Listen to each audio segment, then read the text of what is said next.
Hola, bienvenidos. Hoy vamos a tirar de la manta para descubrir uno de esos secretos del español que usamos todos los días casi sin darnos cuenta, las oraciones impersonales. Son esas frases que soltamos a diario y que esconden un pequeño gran misterio. La acción ocurre, pero ¿quién la hace?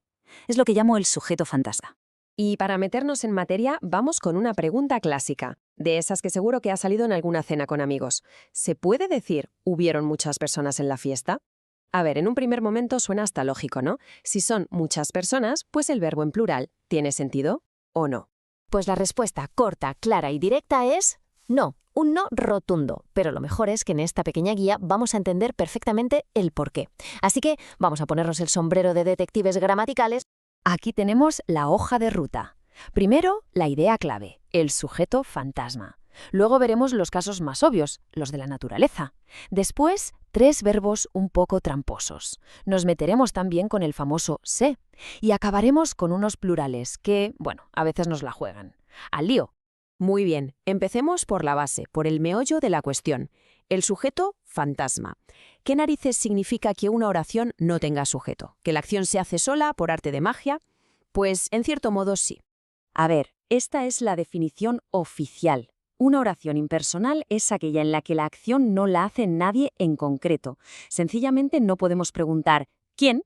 Y aquí va la primera gran regla, la que hay que tener siempre presente. El verbo va en tercera persona del singular. Quedémonos con esto que es fundamental. Con un ejemplo se ve todo mucho más claro. Fijaos en la diferencia.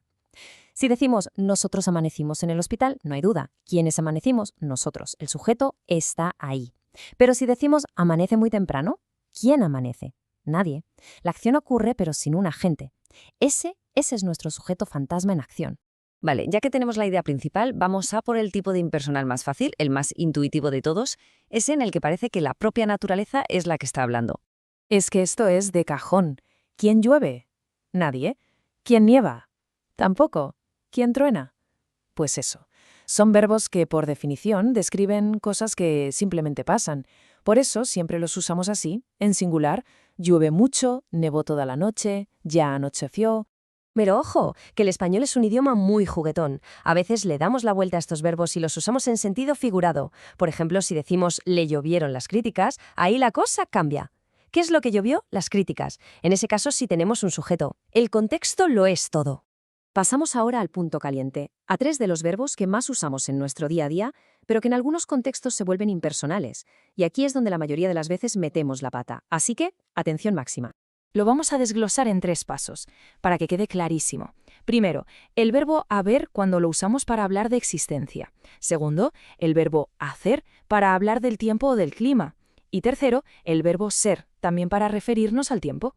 Volvemos a la pregunta del principio. ¿Qué es la madre del cordero?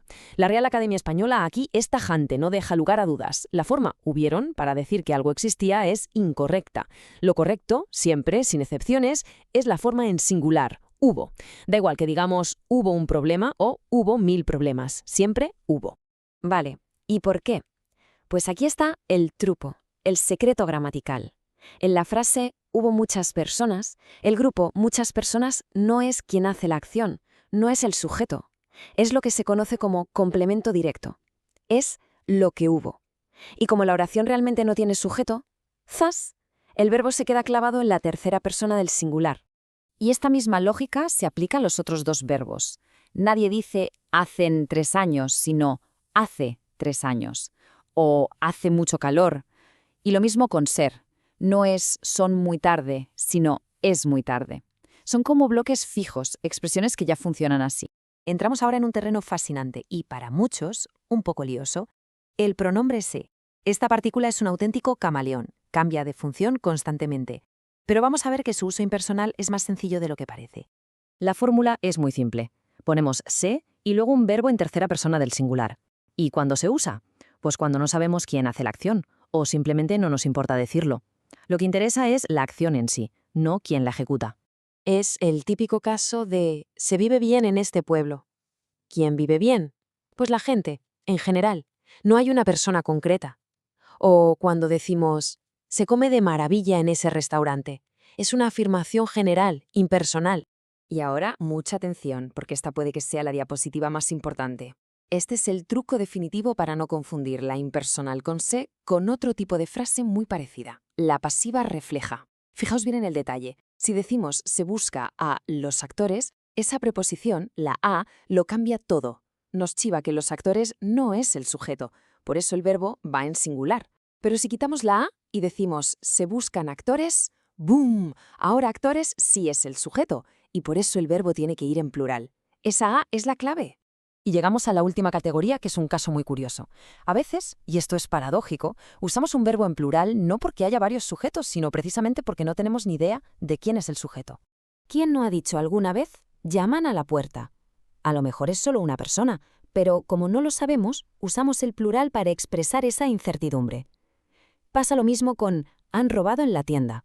No sabemos si fue un ladrón o fueron varios, así que el plural generaliza y de paso oculta al sujeto. Es un recurso de la lengua superinteligente. La tercera persona del plural se convierte en una especie de comodín, un cajón desastre para un sujeto que o bien es desconocido, o es irrelevante, o, por lo que sea, no queremos nombrar. Venga, para que quede todo atado, aquí está el resumen. El kit de supervivencia. 3 pasos para cazar una oración impersonal. Primero, buscar un verbo en tercera persona del singular. Es la pista principal. Segundo, hacerle la pregunta al verbo ¿quién? Si no hay respuesta o no tiene sentido, bingo. Y tercero, la regla de oro que hay que tatuarse a fuego. El verbo haber, cuando significa existencia, es siempre singular. Y ahora que ya tenemos las herramientas, lanzo una pregunta para la reflexión. La próxima vez que leamos un periódico, escuchemos las noticias o charlemos con alguien, vamos a prestar atención. ¿Cuántos de estos sujetos fantasma podemos encontrar? Porque a menudo la respuesta dice mucho, no solo de lo que contamos, sino también de lo que preferimos callar.